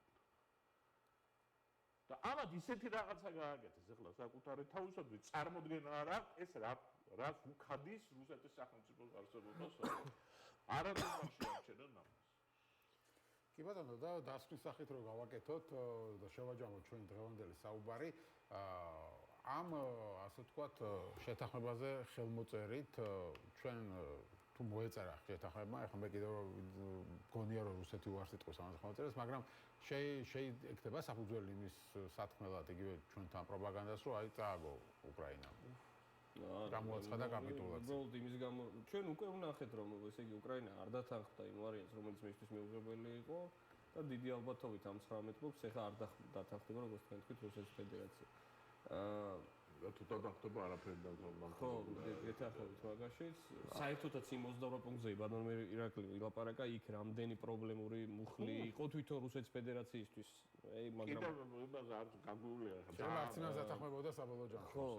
ანუ რუსეთი უბრალოდ ეხლა რა ტაქტიკურად ალბათ მოლაპარაკებებისთვის დიპლომატიის ენაზე მე მგონია რომ თუ ამ ამბები და რომ ჯერჯერობით დამარცხებული ჩანს ყოველ შემთხვევაში რეპუტაციული ზიანი განიცადა ეს არის მაინც ამერიკის შეერთებული შტატები და იმედი მაქვს რომ აი ამ ზიანის კომპენსაციისთვის ისინი რაღაცა ტიპის სტრატეგიას ამ მიმართულებით მით უმეტეს არჩევნები მოდის და იქ განწყობები ეს ცეცხლის შეწყვეტას მაინც რაღაცა ხო და აი ნახოთ რა როგორ ამ შემთხვევაში კიდევ ერთხელ აი სამი ფაქტორის გამო რაც დღეს დავფარეთ ხო ერთი მხრივ ბრძოლისველი მეორე მხრივ აი რაღაც სტრატეგიული წონები უკრაინის და რუსეთის და მესამე უკრაინელი ხალხის განწყობა შეუძლებელია რომ უკრაინა დამარცხოს ამას. ლაპარაკა, მაგრამ ვერ მოვასწარე რუსეთის ეკონომიკური მდგომარეობა ამ სიტუაციას. ისტორიულად ამას მაგალითია. ხო კარელია დაკარგა ფინეთმა, მაგრამ დღეს არავინ არ იძახს რომ ფინეთმა მიწააქო. საბჭოთა ხო, თავი გადაეჭი. გასაგებია. მადლობა დიდი გადაცემაში სტუმრობისთვის. ნახავთ უახლოეს დღეებში ალბათ როგორ განვითარდება მოვლენები. ვახტანგ კაპანაძე, გენერალ-მაიორი გიორგი შაიშმელაშვილი, უსაფრთხოებისა და კონფლიქტების საკითხების მკვლევარი, ირაკლი მარაშვილი, პოლიტიკის ანალიტიკოსი იყვნენ ჩვენი სტუმრები. დაგვალოდეთ რეკლამის შემდეგ ჩვენ მედიის თემას დაუბრუნდებით. იმედის ეთერში დაწყებული პროპაგანდისტული შეტევა ონლაინ მედიაზე დღეს შალვა პაპუაშვილმა გააგრძელა და ფაქტობრივად კრიმინალზე ისაუბრა. შეიძლება საერთო სიხესამართლის საქმეც კი აღძრას ხელისუფლებამ ჟურნალისტების წინააღმდეგ. სწორედ ონლაინ მედიის წარმომადგენლები იქნებიან ჩვენი სტუმრები რეკლამის შემდეგ დაბრუნდებით.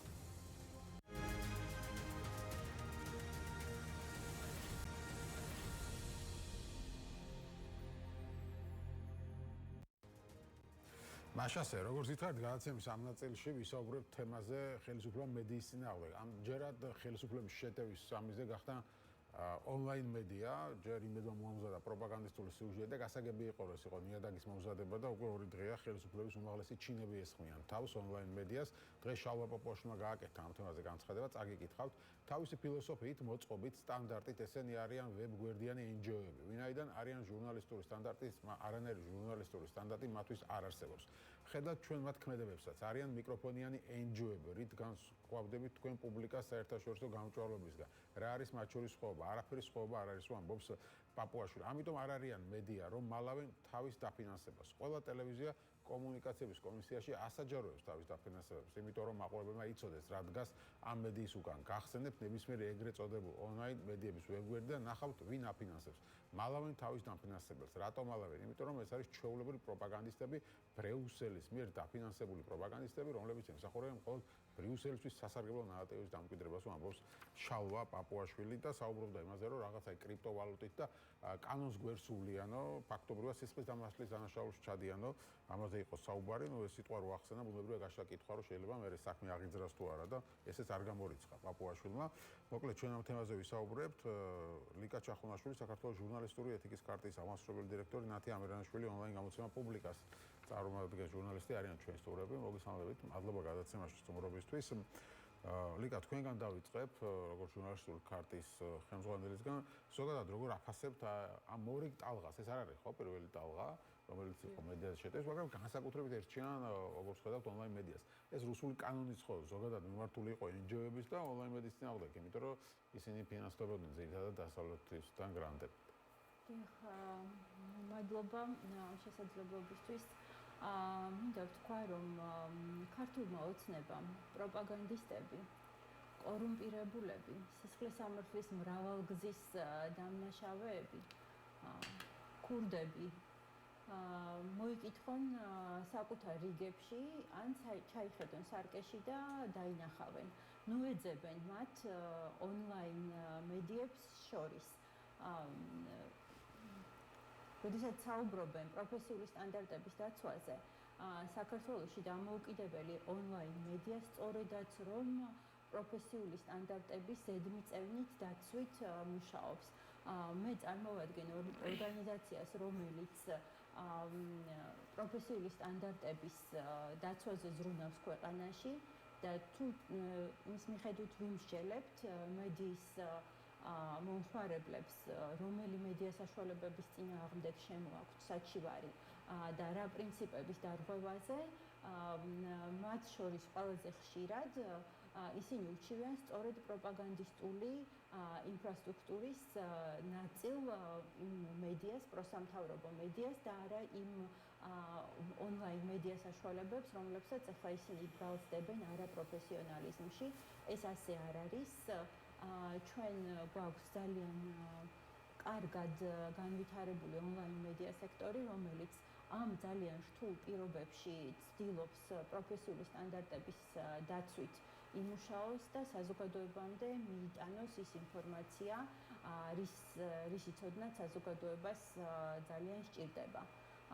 ეს თავდასხმა ჩვენთვის არ არის არც პირველი, არც ახალი, უკვე მესამე წელია განსაკუთრებული სამიზნე ონლაინ მედია სწორედ იმის გამო, რომ ეს არის ის მედია საშუალება, რომელიც აშუქებს საზოგადოებისთვის ყველაზე მეტად საჭირბოროტო თემებს. ეს არის მწვავე სოციალური პრობლემები, ადამიანის უფლებების დარღვევა, გარემოს განადგურება, ურბანული პოლიტიკის საკითხები, განათლების საკითხები, კორუფციის საკითხები, ყველაფერი ის, რაც ჩვენს ყოველდღიურობას ეხება და ჩვენი ცხოვრების ხარისხს განსაზღვრავს.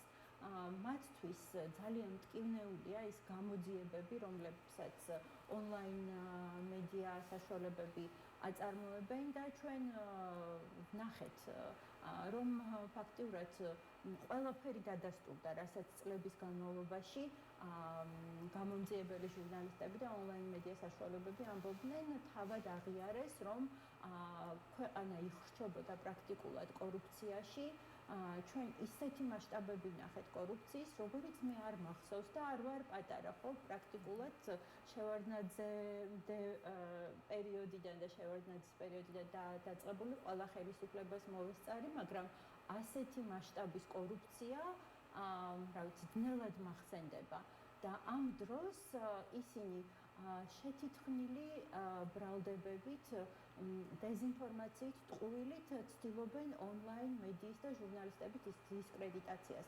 ვინ და მათ ყველაზე კარგად იციან, რომ არანაირი ფული რეალურად ჩვენ არ მიგვიღია არავისგან, უმეტესობა ჩვენგანი მუშაობს ენთუზიაზმზე და მედია საშუალებები ცდილობენ მიზიდონი შემოსავლები კანონიერი გზებით, როგორიც არის რეკლამის გაყიდვა და კომერციული შემოსავლები ადგილობრივი წყაროებიდან. ჩვენ მიუხედავად იმისა, რომ ამ ხელისუფლებას არ ვაღიარებთ ლეგიტიმურად და არ ვაღიარებთ მათ მიერ მიღებულ კანონებს, ჩვენ ვცდილობთ, რომ ეს კანონებიც კი არ დავარღვიოთ. განსხვავებით მათგან, რომლებიც, რა ვიცი, ფაქტიურად თავზე გადაგვახიეს კონსტიტუცია, ყველა კანონი და თავისიანებისთვის კანონი საერთოდ არ არსებობს, როგორც უნდათ ისე იქცევიან და ჩვენ როდესაც იურისტებს ვესაუბრებით, ამ პერიოდის განმარტება არის ესეთი, რომ ეს არის სრული განუკითხაობის, უკანონობის ხანა, როდესაც პრაქტიკულად შეუძლებელია, რომ ქვეყანაში რომელიმე ინსტიტუციაში სამართალი იპოვო.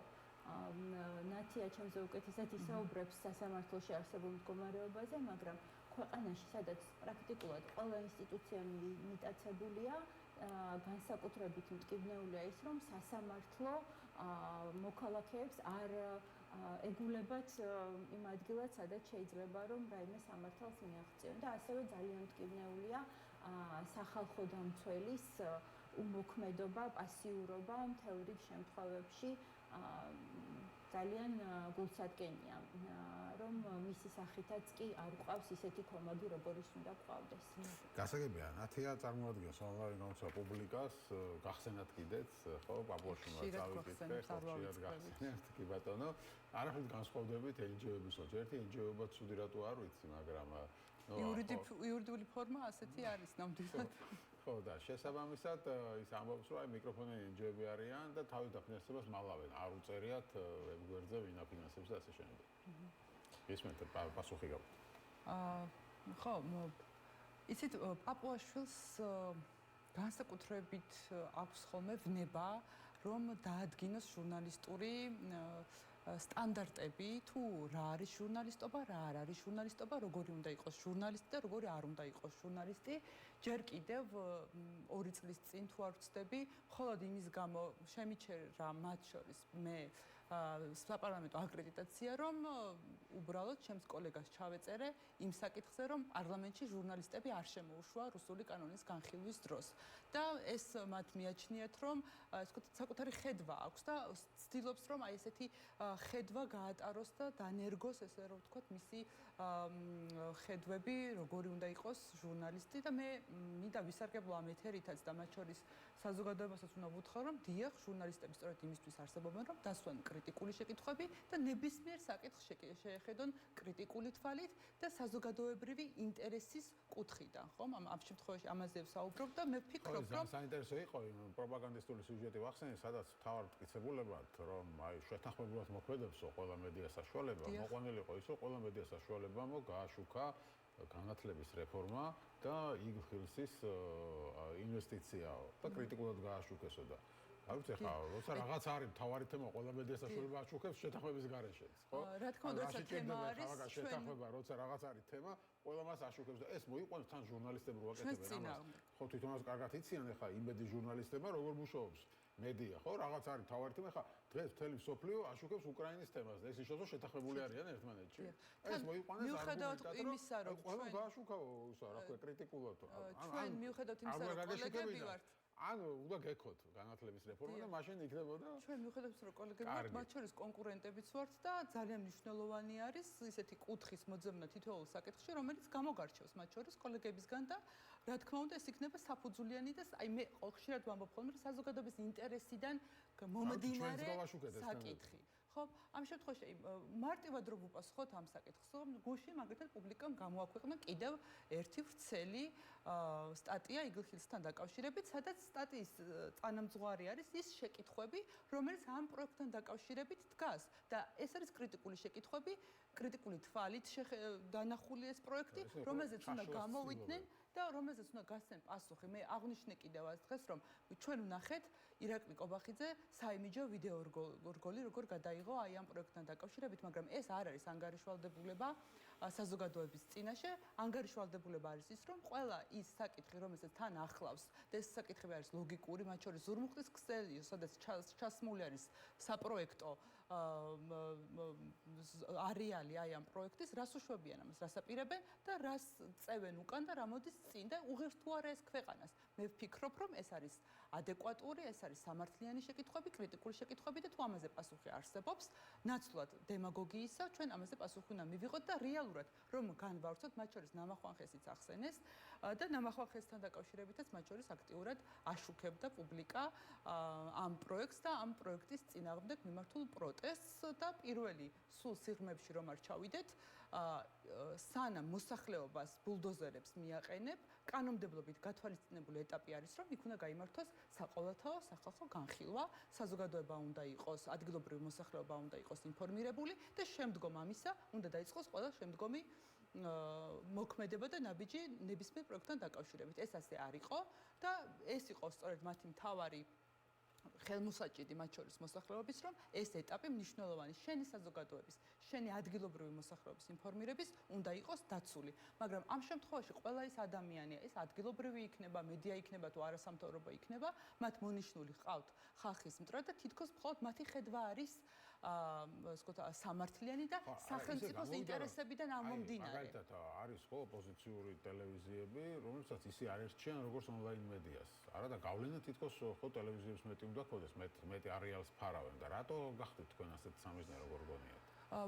ფიქრობ ამას რამდენიმე მიზეზი აქვს. პირველი ის, რომ რაც ახსენეთ ზოგადად ფორმატთან დაკავშირებით, უკვე იმდენად გავრცელდა ეს სოციალური ქსელები, თითქმის ყველას აქვს ტელეფონი, ყველას აქვს ხელმისაწვდომობა სოციალებთან, სხვადასხვა ქსელებთან, ნაკლები შეიძლება უყურებდეს მათ შორის ტელევიზიასაც, რომ ეს მიწვდომადობა, გავრცელება ჩვენი ამანაც გამოიწვია, ხომ? და მეორე ფაქტორს გულისხმობ იმას, რომ რაღაც მაინც უფრო მეტად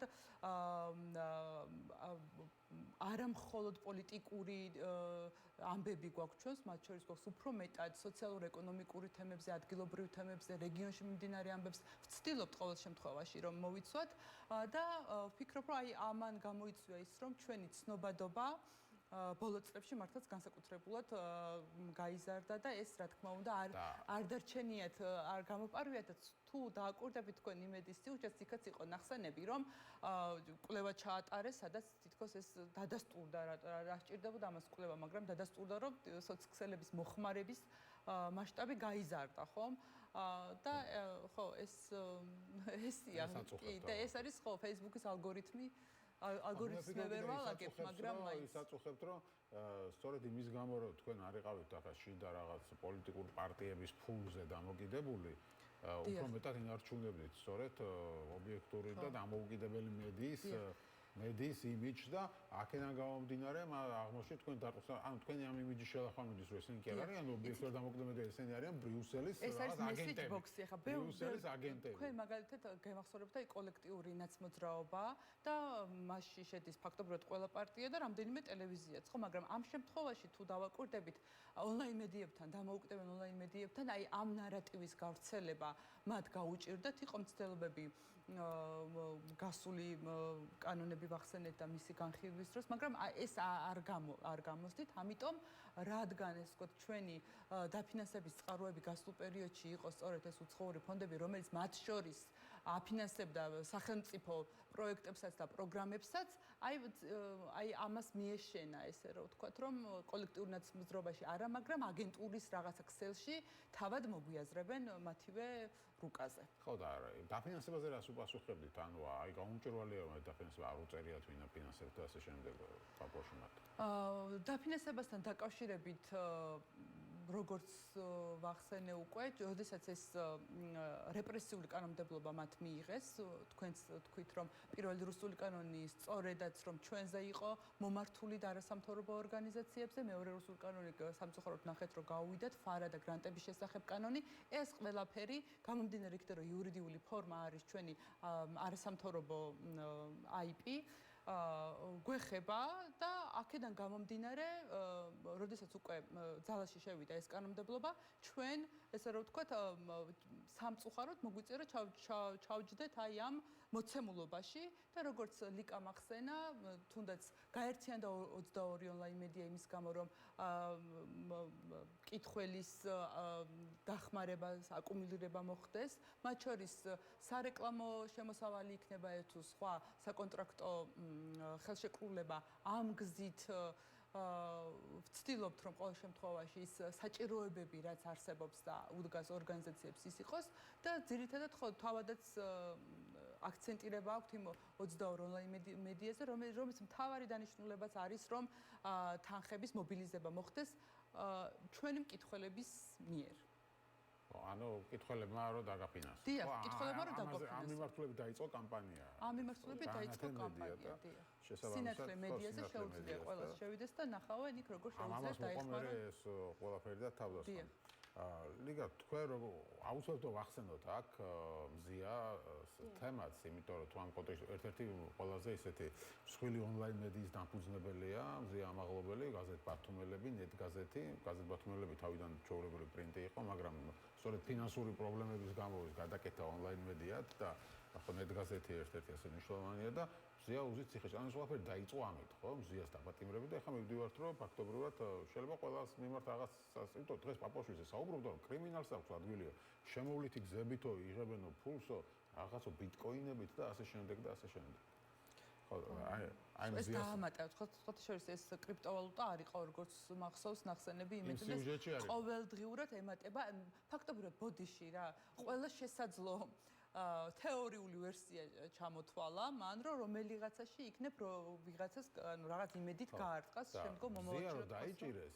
თავად მიხვდნენ მე რომ აი ეს რაც ჰქონდათ რაღაც კამპანია აგორებული, მაცინავრად აი პოლიციების ხელი დაარტყა, თავად მიხვდნენ რომ მათ მომხრეებშიც კი არ იწევდა ეს თანაგრძნობას, იმიტომ რომ ხა ამის გამო ადამიანი 4 წელიანი მუხლი არ უნდა მიუყენო და შემდეგ პრემიერ-მინისტრმა დაიწყო პირდაპირ ეთერში გავრცელება სიცრუის სწორედ ამ მიმართულებით. ანუ რომ მიხვდნენ რომ მარტო რაღაცა ხელის მოქმედების გამო 4 წელი ძალიან ბევრი იქნებოდა, ჩვეულებრივად კი არ მოქმედებდაო. დავალებით მოქმედებდა პრემიერ-მინისტრმა თქვა პირდაპირ ეთერში, რომელიც არც პროკურატურას ქონია საქმეში, არავის არანაირ ბრალი არ წაუყენებდა. უბრალოდ მოყვა ეს ისროლა, ეს სიტყვები და თუმცა არაფერი, მთელ ქვეყანას გააგებნა პრემიერ-მინისტრმა სრული ტყუილი, რომ მზია ამაღლობელი ვიღაცის დავალება, ანუ მზიას დაურეკესო, წადიო ხა პოლიციას დაარტყიო და ციხეში ჩაჯექიო და ის წავიდა და ციხეში ჩაჯდა და ამ საქმეზე მზია ამაღლობელმა უჩივის პრემიერ-მინისტრს თავიდანვე სხვა საქმე რის გამო ციხეში ის უჩივის ცილის წამებაზე და სასამართლომ არც განიხილა. აი ამაზეც რომ მითხრა რამდენი სიტყვა ზია საქმეზე. ისევ რითიც დავიწყე ის მინდა ვთქვა რომ კრიპტოვალუტის მწარმოებლები და მომხმარებლები ისევე როგორც აგენტები მრავალწლიანი სტაჟით და ქრონიკული მატყუარები მოიკითხონ ისევ საკუთარ რიგებში. ჩვენ სასამართლო აი ჩემთვის იყო სრულიად გამაოგნებელი სასამართლო პროცესებს ვესწრებოდით მზიას დაკავებამდეც და დაკავების შემდეგაც სრულიად დისკრედიტირებულია სასამართლო ჩვენთან შეთითქმული ბრალდებების წარმოუდგენელი სიცრუის საფუძველზე მზია რომელიც არის სრულიად უდანაშაულო უკვე სააპელაციომაც არ დააკმაყოფილა სარჩელი და ამდენი ხანია მეორე წელი დაიწყება მალე მზია არის გამოკეტილი საკანში მისი ჯანმრთელობა კრიტიკულ ზღვაზეა ძალიან გაუარეს და ფაქტიურად მხედველობის დაკარგვის საფრთხის წინაშე დგას ის არ იღებს ადეკვატურ სამედიცინო დახმარებას მიუხედავად იმისა რომ იუსტიციის მინისტრი რომელიც სხვათა შორის ცოტა ხანი მედია საშუალების ხელმძღვანელიც იყო, ამბობს, რომ ჩვენ რას ამბობთ, იდეალური მდგომარეობა, პატიმრები ტყუიან, ყველაფერი წესრიგშია, სამედიცინო დახმარებას დროულად იღებენ. რატომ ვერ მიიღო მზე ამაღლობელმა ეს დახმარება ამდენი ხნის განმავლობაში? ზიაზე რა უნდა ვთქვათ, ნეტგაზეთი და ბათუმელები არის საუკეთესო ჟურნალისტიკის ნიმუში ქვეყანაში. ჩვენ როგორც ქარტია ორგანიზაცია 2013 წლიდან ვაკეთებდით წინასაარჩევნო მედია გაშუქების მონიტორინგს ყველა ანგარიში. ჩვენს ვებსაიტზე დევს და ხელმისაწვდომია. ბოლოს ასეთი მონიტორინგი 24 წლის საპარლამენტო არჩევნების წინ გავაკეთეთ და ჩაიხედონ და ნახონ. ყველაზე როგორ აქვს ყველაზე ნაკლები პრეტენზია ვისთან არის, ეს არის ბათუმელები ნეტგაზეთი, სრულიად პროფესიული სტანდარტების დაცვით მუშაობდნენ ისინი. ეს არის საუკეთესო, რაც კი ქართულ ჟურნალისტიკას შეუქმნია და ამის დამფუძნებელი უწესიერესი ადამიანი, მშრომელი, საუკეთესო მოქალაქე თავისი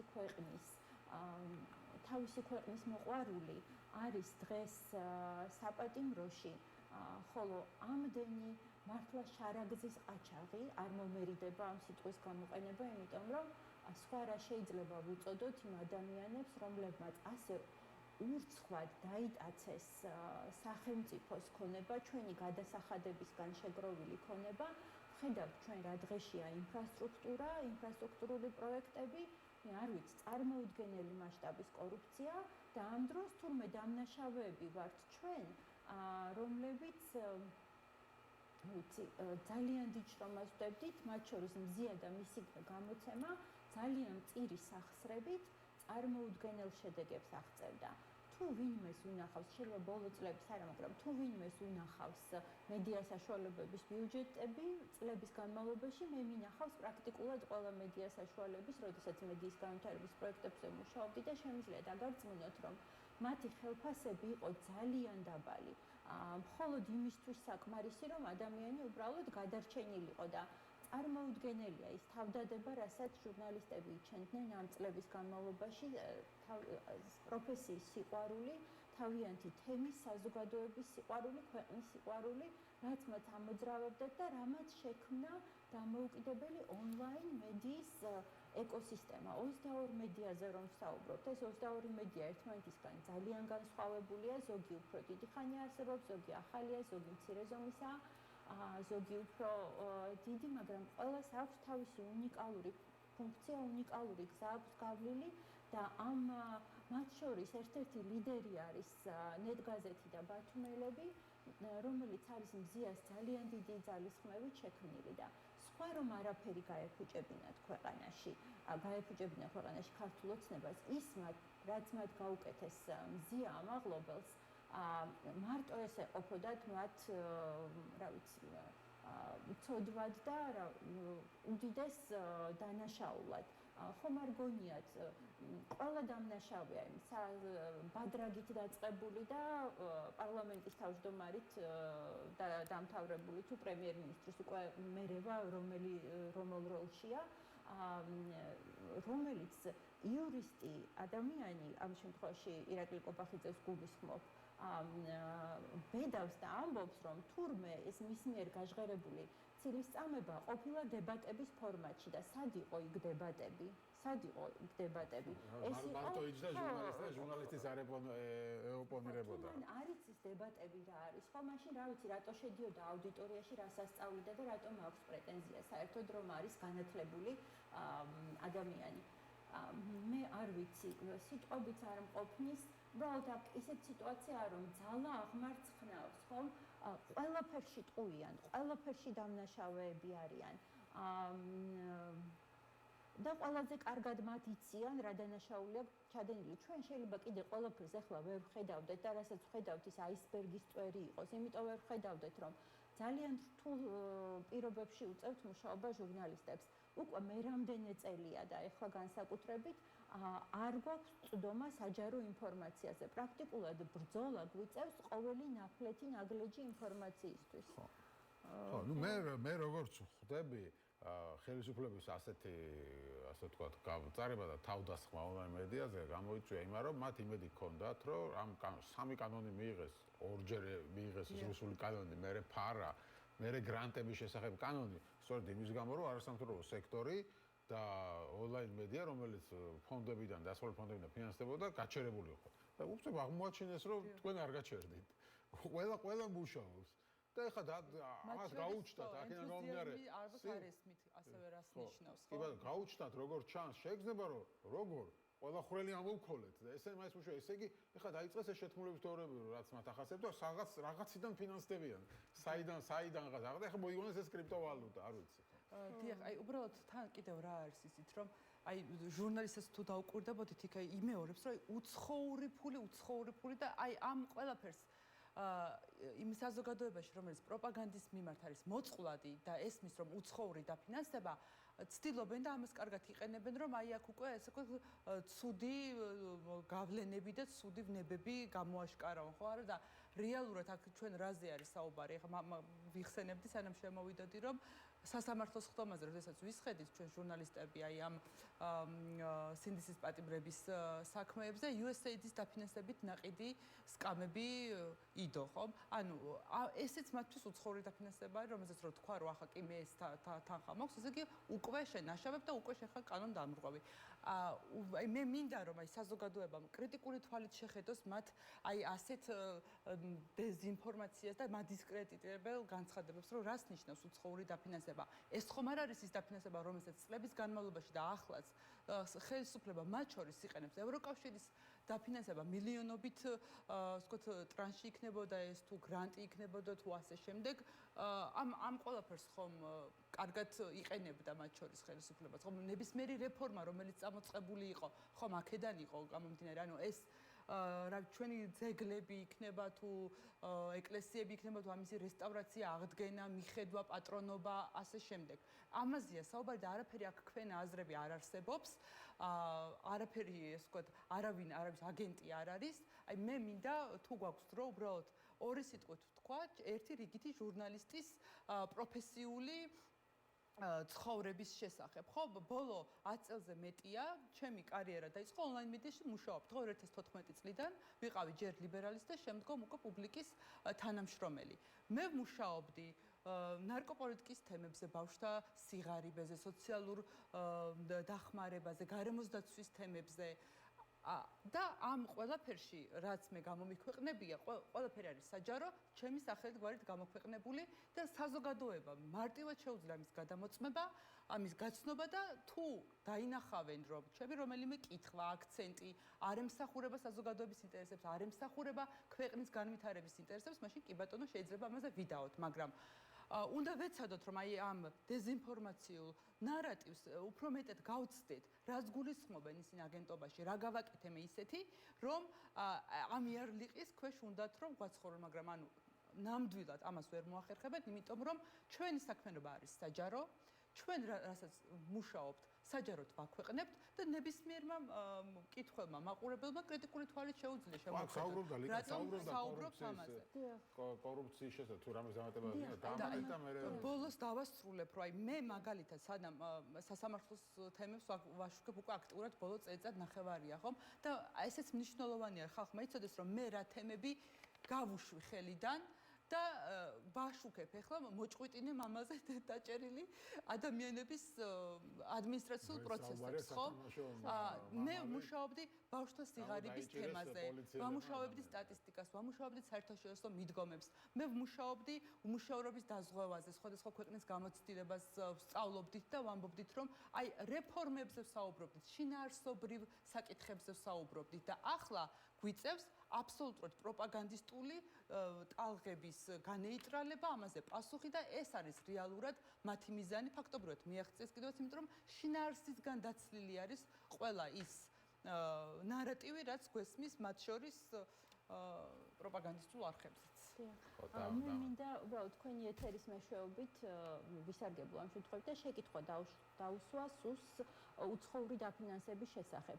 არის თუ არა რუსული ფული უცხოური დაფინანსება. სად იყვნენ ისინი იმ დროს, როდესაც წლების განმავლობაში მართლაც ჩემოდნებით ნაღდი ფულით შემოდიოდა თანხები რუსეთისგან, მტრული სახელმწიფოსგან, რომელიც ჩვენი ყველა ოფიციალური დოკუმენტით აღიარებულია, უსაფრთხოების კონცეფციით აღიარებულია მტრულ სახელმწიფოდ და ეს ხმარდებოდა პრორუსული არასამთავრობოების და მედია საშუალებების დაფინანსება. სად იყვნენ ისინი მაშინ? ეს ყველაფერი დადასტურებულია არაერთი კვლევით.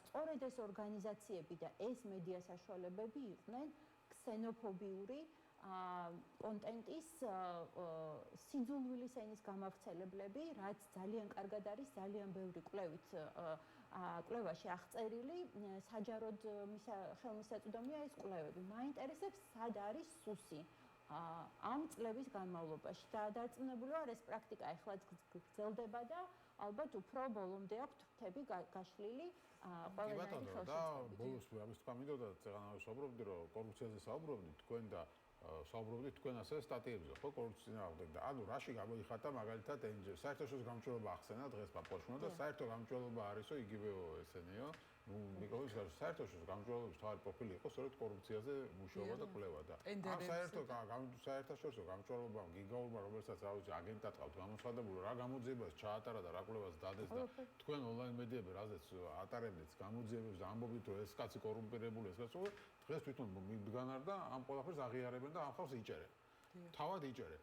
ანუ გამოდის რომ ეს NGO-ები სასარგებლო საქმეს აკეთებდა, ონლაინ მედია სასარგებლო საქმეს აკეთებდა, ანუ რაც მათი გამოსაძიებელი, ანუ მაშინ ამბობდა რომ იტყუებითო. ეხლა გამოდის რომ კი არ იტყუებოდით, თუნდაც ყველაფერი მართალი ყოფილა და თვითონ იჭერენ ყველაფერს და მაგრამ თქვენ მაინც აგენტები ხართ. მაინც ხო, ეს საკუთარი თავის კრიტიკას მოკლედ მათი პრეროგატივაა, ასე გამოდის. ეგ არის, ანუ ადამიანებმა გამოიძიეს ის კორუფცია, მანამდე სანამ ესენი გამოიძიებდნენ. და რის საფუძველზე გამოიძიეს? ანუ საჯაროდ ხელმისაწვდომი ინფორმაციის საფუძველზე, ხომ? რას ემყარება გამჭვირვალობა საქართველოს კვლევები? საჯაროდ ხელმისაწვდომი ინფორმაციას უბრალოდ ჩვენ გვაქვს კარგი უნარი ამ ინფორმაციის შეგროვების, გადამუშავების, კრიტიკული აზროვნების. მაშინ ნება რომ ქონოდათ იმათაც, ხო, ამ აი სახელმწიფოს როგორ უნდა ემუშავა, ხო? რომ ნახავდა რომ რაღაც გამოძიება დაიდო მედიაში, საერთაშორისო NGO-ებმა დადეს კორუფციაზე გამოძიება, ის კი არ უნდა იძახო რომ აგენტი ხარ და ტყუანი ხარ რომ გადაამოწმო აღძრა საქმე და მაგრამ მაშინ ნება არ ქონდათ ამისი. ეხლა დაიწყო ეს რაღაც თვითონ კორუფციას საბრძოლა და ეხლა აღმოაჩინეს რომ ყველაფერი თუნდაც მართალი ყოფილა, მაგრამ აგენტები მაინც NGO-ები არიან და ნეტავ კი იყოს კორუფციასთან ბრძოლა, ჩვენც იცით რომ რეალურად ეს არის შიდა ძალაუფლების გადანაწილებისთვის ბრძოლა და არა კორუფციის. მადლობა დიდი გადაცემაში სტუმრობისთვის, ლიკა ჩახუნაშვილი, ჟურნალისტური ეთიკის ქარტიის აღმასრულებელი დირექტორი და ნათია ამერანაშვილი რომელიც გამოცემა პუბლიკას ჟურნალისტი იყო ჩვენს სტუმრები, ჩვენ საუბრობდით ხელისუფლების მორიგ შეტევაზე, მედიის მისამართით. ასეთი იყო დღევანდელი გადაცემა პოლიტიკური სივრცე, მე გემშვიდობებით ხვალამდე, ხვალ 7:30-ზე გადაცემით რეზიუმე დაგიბრუნდებით.